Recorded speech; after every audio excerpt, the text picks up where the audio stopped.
After his marriage collapsed, Lucas Reed became the office punchline. They said he was the kind of man who couldn't keep a flame alive, too dry and closed off for anyone to want a second date.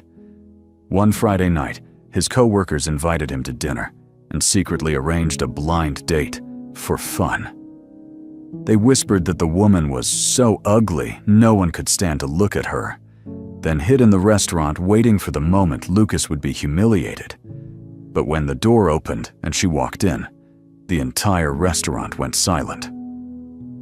In the end, who was really being made a fool? Lucas Reed sat at his desk on a Thursday afternoon, pretending to review a spreadsheet, while the voices around him blurred into background noise.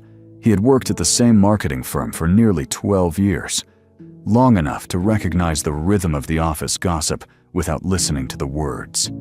The hum of fluorescent lights overhead mixed with the occasional burst of laughter from the break room, where his co-workers spent more time than they did working. He kept his head down and his coffee mug full, hoping that if he stayed quiet enough, they would forget he existed. It hadn't always been this way. Before the divorce, Lucas had been the kind of guy people invited to happy hour without thinking twice.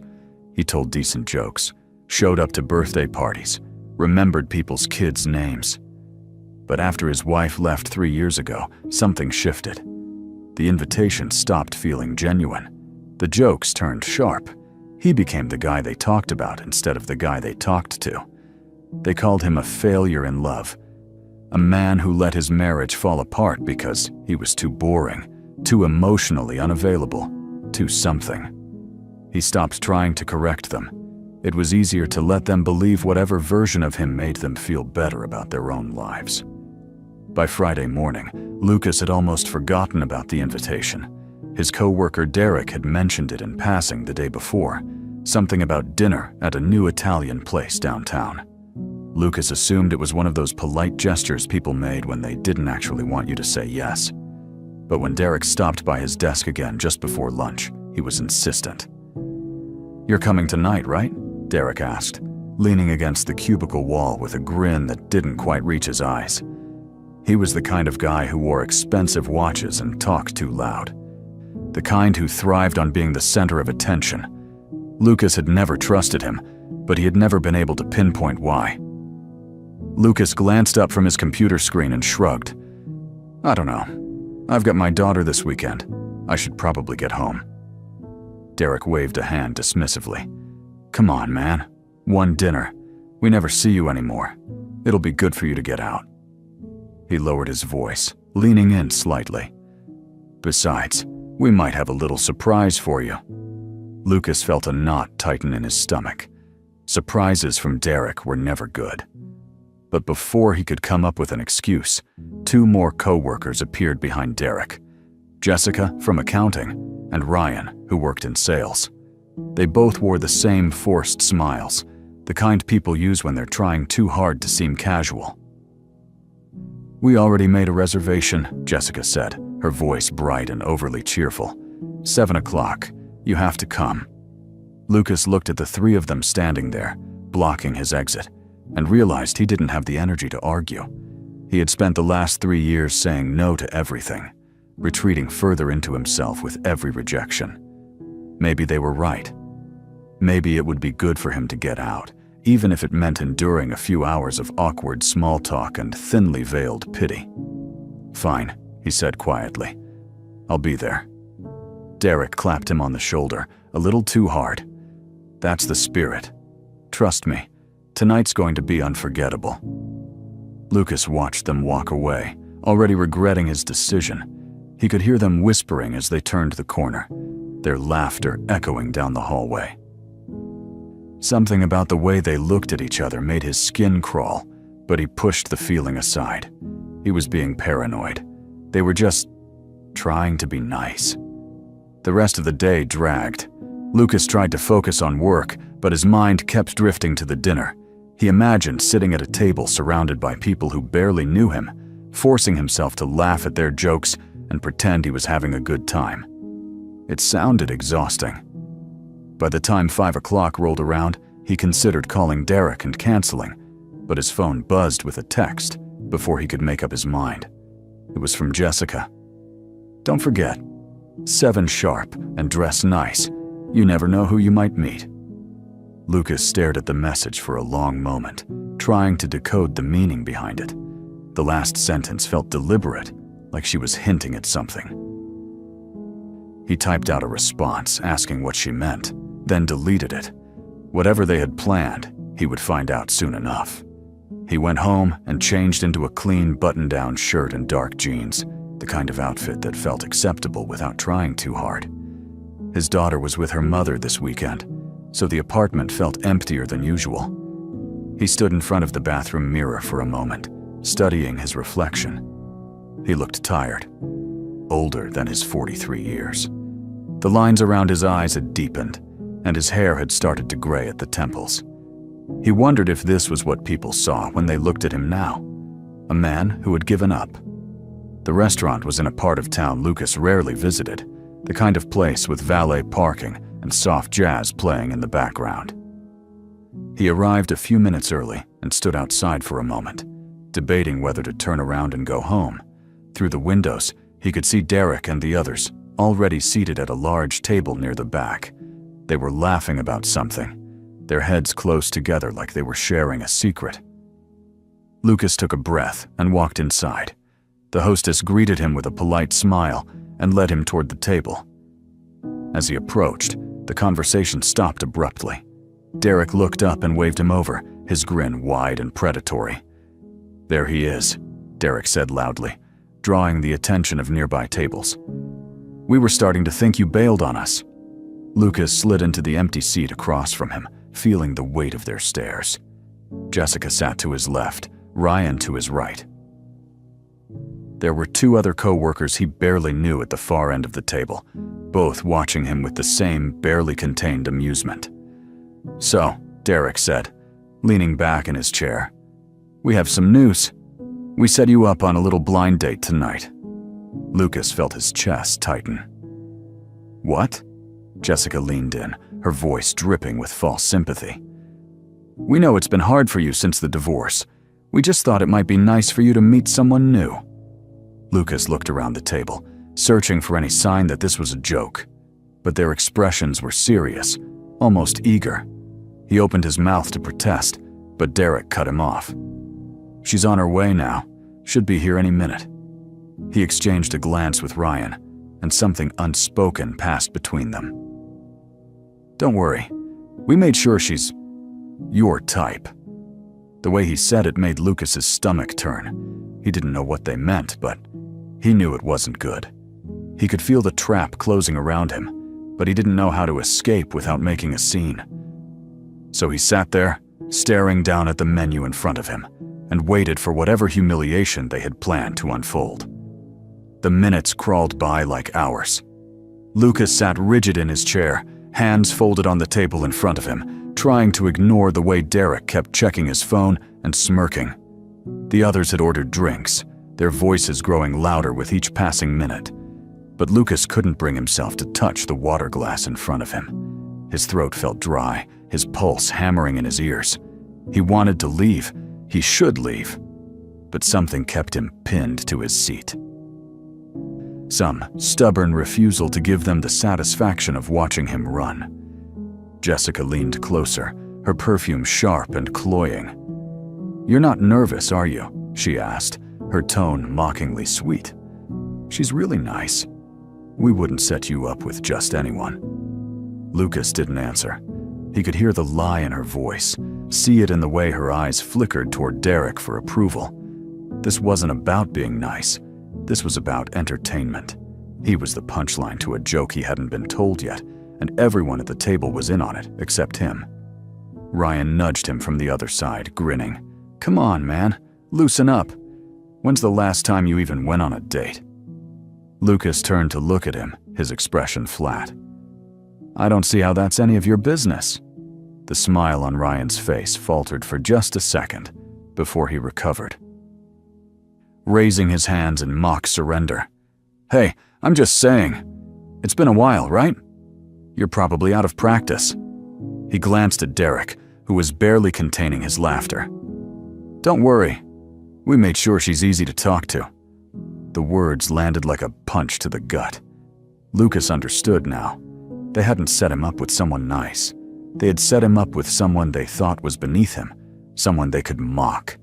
And when she arrived, they would sit back and watch him squirm, documenting every awkward moment for their own amusement. He could already imagine the photos, the group chat messages, the laughter echoing through the office on Monday morning. Derek's phone buzzed, and he glanced down at the screen, his grin widening. "She's here," he announced, loud enough for the nearby tables to hear.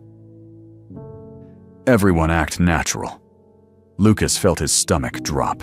He turned slightly in his seat, just enough to see the entrance. The hostess was walking toward their section, her hand gesturing to someone behind her.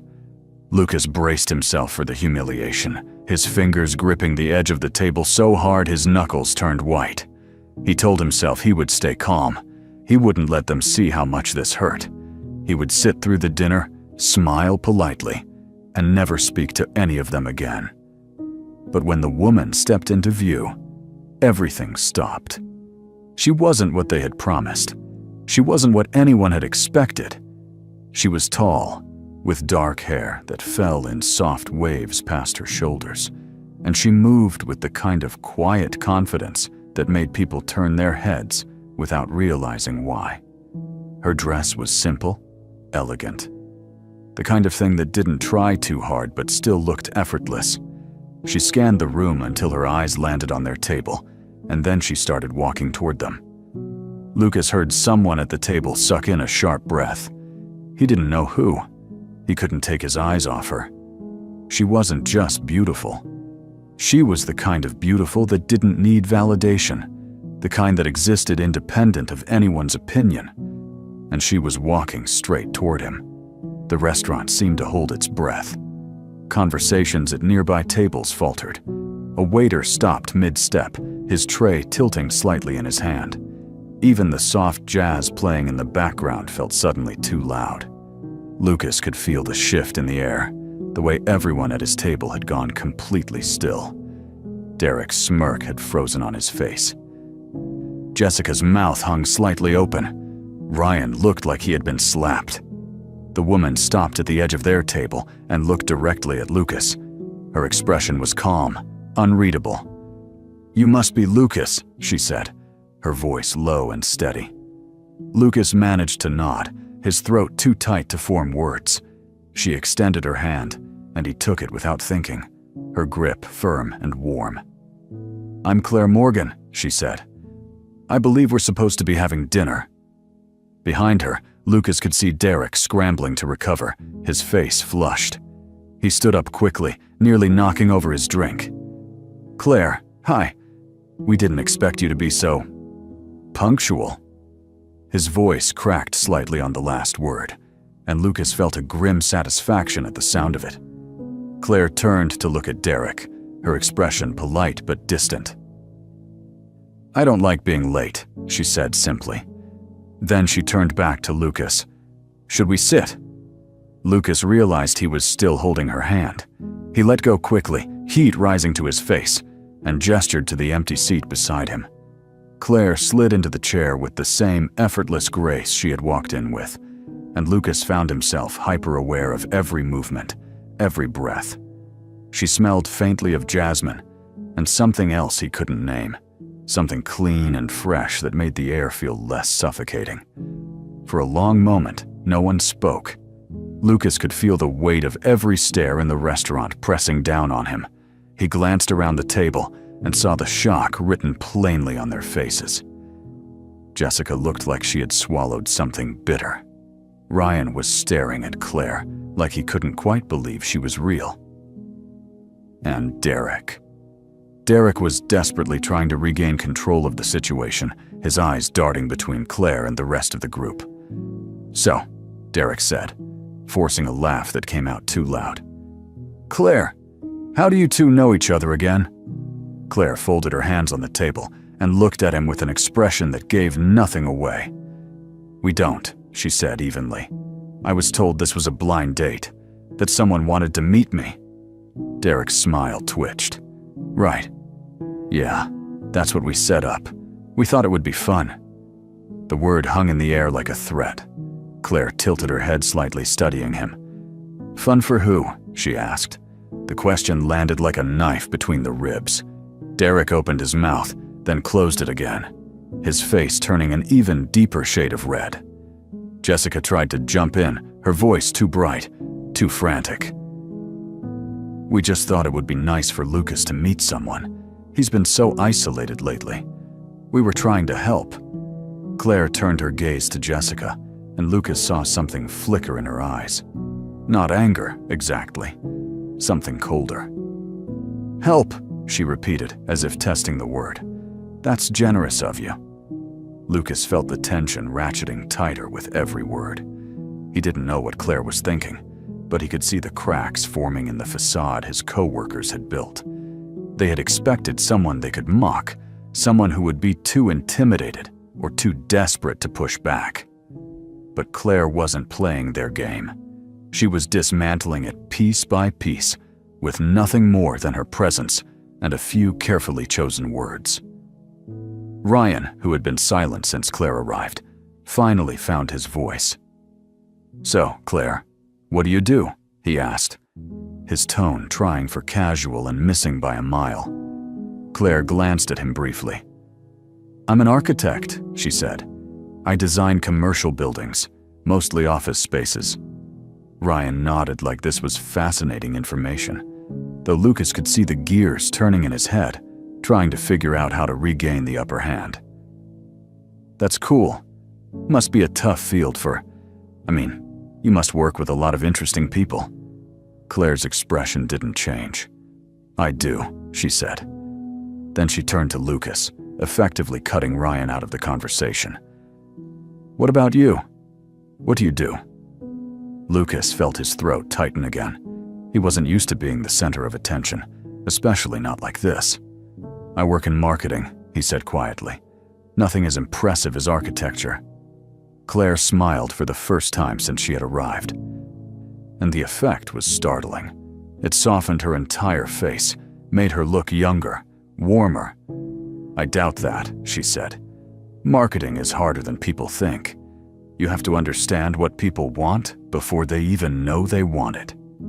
Lucas felt something shift in his chest, something he hadn't felt in a long time. It wasn't attraction, not exactly.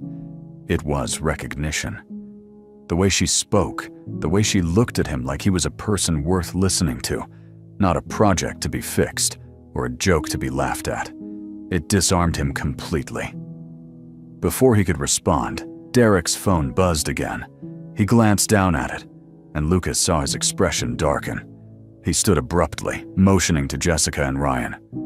"We need to go check on something," he said, his voice tight. "We'll be right back." Lucas watched them walk toward the far corner of the restaurant. Their heads bent together in urgent conversation.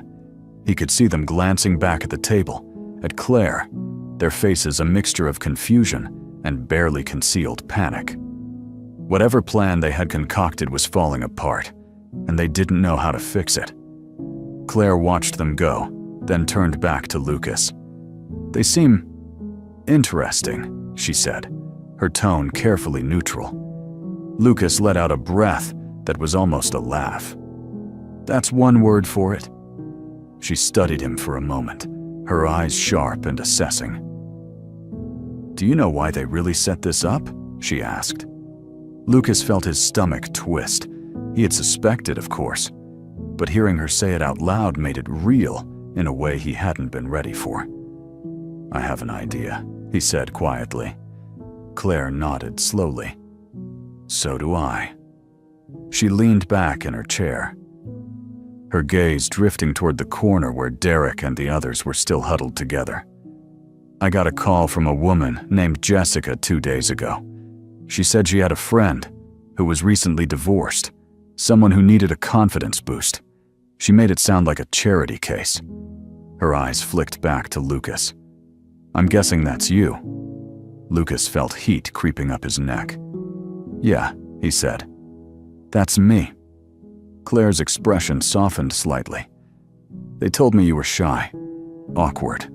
That you hadn't dated in years and probably wouldn't know what to say. She tilted her head. They didn't tell me you were sitting at a table full of people who clearly hate you. The bluntness of her words startled him. He opened his mouth to defend them, then stopped. Because she was right. They did hate him. In the quiet, insidious way people hate anything that reminds them of their own failures. He had been the target of their cruelty for so long that he had stopped seeing it for what it was. "I'm sorry," Lucas said finally. "I didn't know they were going to do this. If I had, I wouldn't have come." Claire looked at him for a long moment, then shook her head. "Don't apologize. You didn't do anything wrong."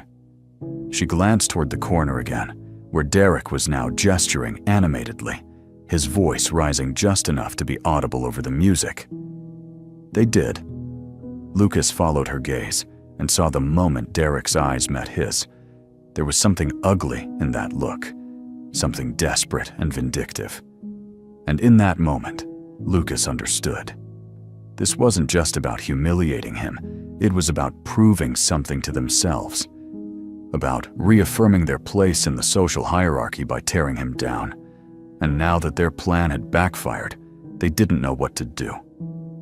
Claire stood suddenly, smoothing her dress. Lucas felt his heart sink, assuming she was about to leave. But instead, she looked down at him with an expression he couldn't quite read. "I was going to walk out," she said. "I don't like being used as a prop in someone else's joke." Lucas nodded, unable to speak. "But," Claire continued, her voice quieter now, "I think that would give them exactly what they want. So I'm going to stay, and I'm going to have dinner with you. Not because they set this up, but because I want to." Lucas stared at her, his mind struggling to catch up. "Why?" he asked. Claire sat back down, meeting his eyes directly. "Because you're the only person at this table who hasn't lied to me tonight." The silence that followed Claire's words felt different from the one before. It wasn't heavy with anticipation or thick with malice. It was clean, almost peaceful. Lucas sat across from her, trying to process what had just happened. She had seen through the entire setup in a matter of minutes, had called it out without flinching, and then had chosen to stay anyway. Not out of pity. Not out of obligation, but because she wanted to. He didn't know what to say.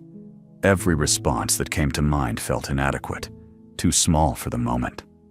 So he simply nodded, and Claire seemed to understand. She picked up her menu, her movements unhurried, and began scanning the options as if they were the only two people in the room. From the corner of the restaurant, Lucas could still see Derek and the others huddled together. Their voices had dropped to whispers, but their body language screamed frustration. Jessica kept glancing back at the table, her expression somewhere between disbelief and rage. Ryan had his phone out, probably texting someone who wasn't there, trying to make sense of what had gone wrong. And Derek looked like a man watching his carefully constructed plan crumble in real time. Lucas felt something shift inside him. For 3 years, he had let these people define him. He had accepted their judgment, internalized their mockery, and allowed himself to become exactly what they said he was. A failure. A man who couldn't keep his marriage together, who couldn't move on, who couldn't be worth anyone's time. But sitting here now, with Claire across from him and his co-workers scrambling to salvage their joke, Lucas realized something. They weren't laughing at him because he was pathetic. They were laughing because it made them feel powerful, and he had been giving them that power for far too long. Claire looked up from her menu. "The risotto looks good," she said, her tone conversational. "Have you been here before?" Lucas shook his head. "No. First time." She smiled slightly. "Me too." Jessica made it sound like this place was special. Like it was the kind of restaurant you take someone when you're trying to impress them. She set the menu down. I'm starting to think she just wanted somewhere public enough that whatever happened would have an audience. Lucas felt a humorless laugh escape his throat. "That sounds about right." Claire studied him for a moment. her gaze steady and direct. "Can I ask you something?" Lucas tensed, bracing himself. "Sure." "Why did you come tonight?" she asked. "You must have known something was off. People don't usually spring blind dates on their coworkers, unless they're up to something." Lucas looked down at his hands, trying to find the right words. "I did know," he admitted. "Or at least I suspected. But I came anyway because I'm tired of running. I've been running from everything since my divorce. From people, from conversations, from anything that might make me feel something." He looked up at her. "I thought if I could just sit through one more humiliation, maybe it would stop hurting. Maybe I'd finally be numb enough that nothing they said could touch me." Claire's expression softened, but there was no pity in it, just understanding. "And is that what you want?" she asked. "To be numb?" Lucas considered the question. A week ago, he would have said yes without hesitation. But sitting here now, feeling the weight of her attention, the genuine curiosity in her eyes, he wasn't so sure. "I don't know," he said honestly. "I used to think it was. But I'm starting to realize that being numb doesn't make you safe. It just makes you invisible." Claire nodded slowly. "I know that feeling," she said. "After my father died, I spent 2 years trying to disappear. I stopped seeing friends, stopped taking on new projects, stopped doing anything that might require me to be present. I thought if I could just make myself small enough, the grief wouldn't be able to find me." She looked away, her gaze distant. "But it doesn't work that way. The pain finds you anyway. And when it does, you're alone." Lucas felt something crack open in his chest. He had expected tonight to be another exercise in endurance, another test of how much humiliation he could absorb before breaking. But this conversation, this moment of raw honesty with a complete stranger, was something else entirely. It was terrifying and liberating in equal measure. Before he could respond, the waiter appeared at their table.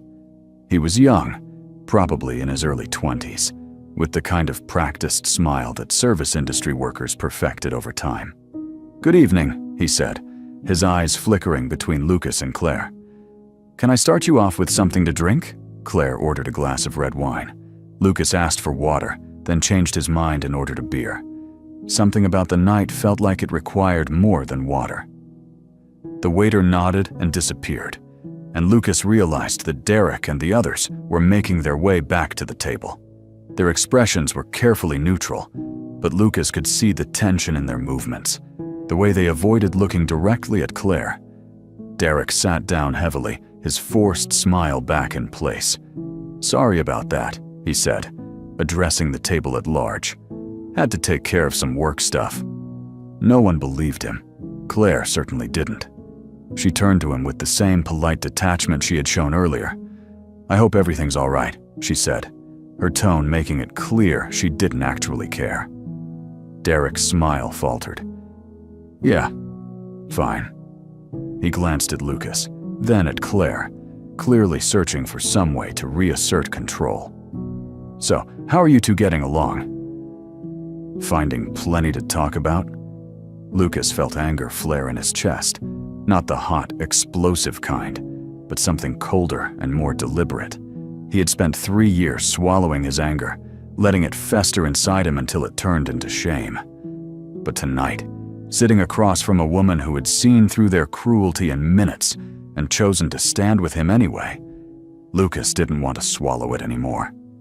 He set his hands flat on the table and looked directly at Derek.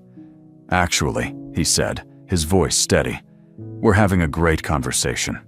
Better than anything I've had with anyone at this table in years." Derek blinked, caught off guard.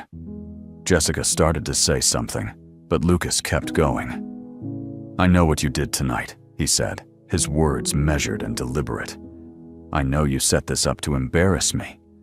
You wanted to watch me fail, wanted to turn my life into entertainment so you could all feel better about yourselves." He looked around the table, meeting each of their eyes in turn. "And I let you. For 3 years, I let you treat me like I was less than human because I thought I deserved it. Because my marriage fell apart, and I didn't know how to put myself back together." The restaurant had gone quiet again. Lucas could feel eyes on him from nearby tables, but for the first time in years, he didn't care. He wasn't performing for an audience. He was reclaiming something he had lost. "But I'm done," he continued. "I'm done being your punchline. I'm done apologizing for existing. And I'm done pretending that any of you are my friends." Derek's face had turned a mottled shade of red. He opened his mouth, but no sound came out. Jessica looked like she wanted to disappear into the floor.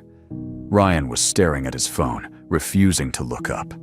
The other 2 co-workers Lucas barely knew had already started gathering their things, clearly ready to leave. Claire sat perfectly still, her expression unreadable. Lucas couldn't tell if she was impressed or mortified or somewhere in between. But when she finally spoke, her voice was calm and clear. "I think Lucas and I would prefer to have dinner alone," she said, looking directly at Derek. "If you don't mind." It wasn't a request, it was a dismissal, and everyone at the table knew it. Derek stood abruptly, his chair scraping loudly against the floor. "Fine," he said, his voice tight. "We were leaving anyway." He looked at Lucas with something that might have been anger, or might have been wounded pride. "You know what, Reed? You're right. You're not worth our time."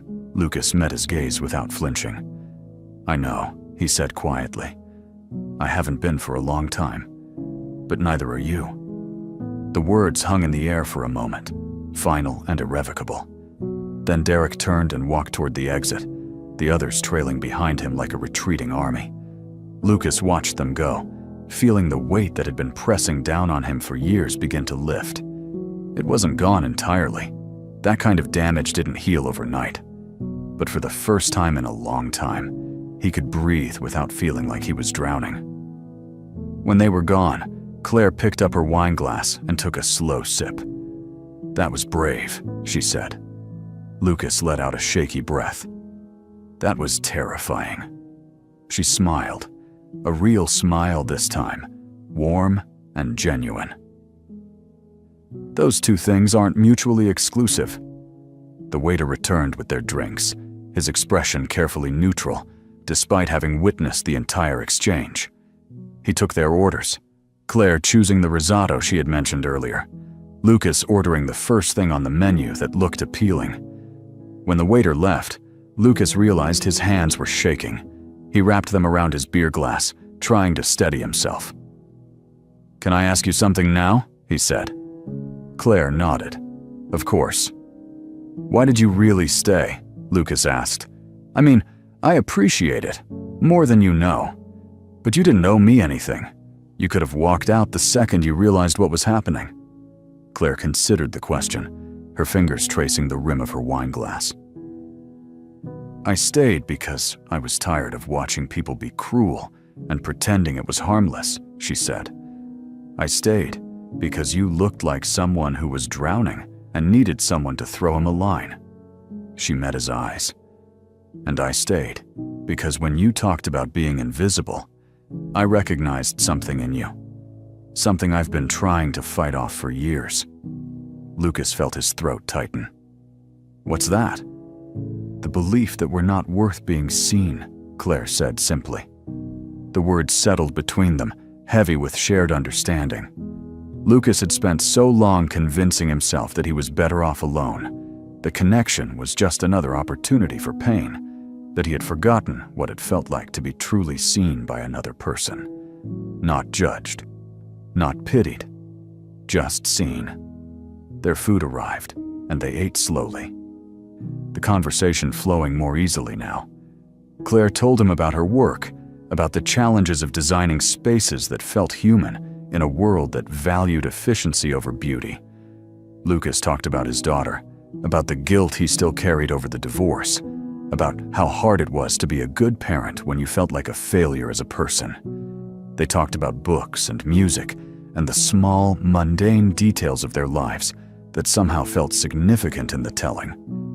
By the time dessert arrived, 2 hours had passed. The restaurant had filled and emptied again, the Friday night crowd moving on to bars and clubs. But Lucas and Claire remained, anchored to their table by a conversation that neither of them wanted to end. When the check finally came, Lucas reached for it instinctively, but Claire stopped him. "We'll split it," she said firmly. "This isn't a charity date, remember?" Lucas smiled, feeling something warm bloom in his chest. Fair enough. They paid and walked out into the cool night air. The street was quiet, the city settling into its late-night rhythm. Lucas stood on the sidewalk, suddenly uncertain. He didn't want the evening to end, but he didn't know how to ask for more without sounding desperate. Claire seemed to sense his hesitation. She pulled a business card from her purse and handed it to him. "I'd like to do this again," she said. "Without the audience next time." Lucas took the card, his fingers brushing against hers. "I'd like that too." She smiled, then leaned in and kissed him lightly on the cheek. "Call me," she said. Then she turned and walked toward the parking garage, her heels clicking against the pavement. Lucas stood there for a long moment, watching her go. He looked down at the card in his hand, at her name printed in simple black letters. Claire Morgan. Architect. He slipped it into his pocket and started walking toward his own car, feeling lighter than he had in years. He didn't know what would happen next.